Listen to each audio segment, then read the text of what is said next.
ఈ ప్లాంట్ చూసారు కదా, ఇది హమ్మింగ్ బర్డ్స్ని బాగా అట్రాక్ట్ చేసే ప్లాంట్. ఈ ఫ్లవర్, ఈ కలర్ ఇదేంటంటే కోరల్ ఆరెంజ్ కలర్. దీంట్లో ఇంకొక డిఫరెంట్ కలర్ కూడా ఉంటుంది, కోరల్ పింక్ కలర్. సో ఈ కలర్ కూడా హమ్మింగ్ బర్డ్స్ని బాగా అట్రాక్ట్ చేస్తాయి. అండ్ ఆ ఫ్లవర్ ట్యూబర్ ఫామ్లో ఉంది కాబట్టి హమ్మింగ్ బర్డ్ బీక్ లోపలికి వెళ్ళి నెక్టార్ని కలెక్ట్ చేసుకోవడానికి చాలా ఈజీగా ఉంటుందన్నమాట. దీన్ని సిగర్ ప్లాంట్ అంటాము. లాస్ట్ ఇయర్ కూడా నా గార్డెన్‌లో పింక్ కలర్ ఉంది. సో ఈసారి ఈ ఆరెంజ్ వెరైటీని చూసాను.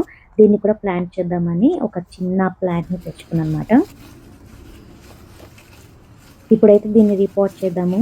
ఇక్కడ నేను స్టోర్‌లో తెచ్చుకున్న ప్లాంట్ చాలా చిన్నగా ఉంది కాబట్టి దీనికి డబుల్ సైజ్‌లో ఉన్న పాట్‌ని తీసుకున్నాను.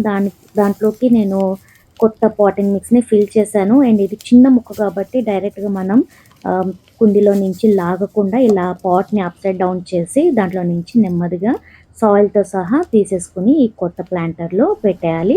మిగిలిన గ్యాప్స్ అన్నిటిని సాయిల్‌తో ఫిల్ చేసేసి జెంటిల్‌గా ప్రెస్ చేయాలి. తర్వాత మట్టంతా తడిచేలా వాటర్ చేయాలి. ఈ రోజైతే దీన్ని నేను హ్యాంగింగ్ ప్లాంటర్‌గా చేస్తున్నాను. సో రోప్‌ని యూజ్ చేసి ఈ పాట్‌ని కూడా హ్యాంగింగ్ బాస్కెట్‌గా ఎలా చేయాలో చూపిస్తాను. మీకు చూపించడం కోసం ఈ చిన్న పాట్‌ని అయితే తీసుకుని శాంపుల్‌గా చూపిస్తున్నాను అన్నమాట. సో మనం ఒక రోప్‌ని తీసుకుని దాన్ని జాయిన్ చేసేయాలి. సో జాయిన్ చేసినాక దీన్ని ఒక ఎండ్‌లో ట్విస్ట్ చేసి ఈ పెద్ద లూప్‌లోకి ఈ చిన్న లూప్‌ని ప్లేస్ చేయాలన్నమాట. ఎక్కడైతే మనకి రోప్ క్రాస్ అవుతుందో ఆ ప్లేస్‌లో మనం పాట్‌ని పెట్టాలి.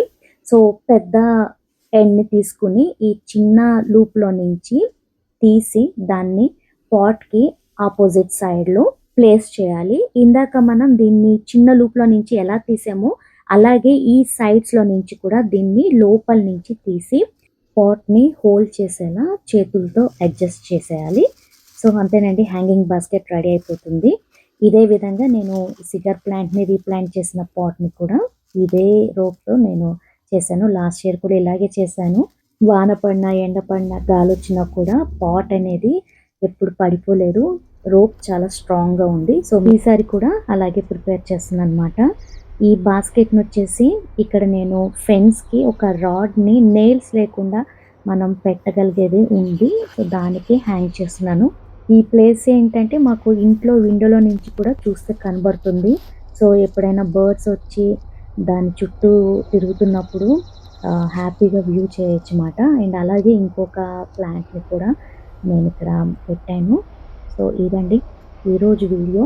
హమ్మింగ్ బర్డ్‌కి ఇష్టమైన సిగర్ ప్లాంట్స్ మీకు నచ్చింది అనుకుంటున్నాను. మీరు కూడా ట్రై చేయండి. Happy gardening.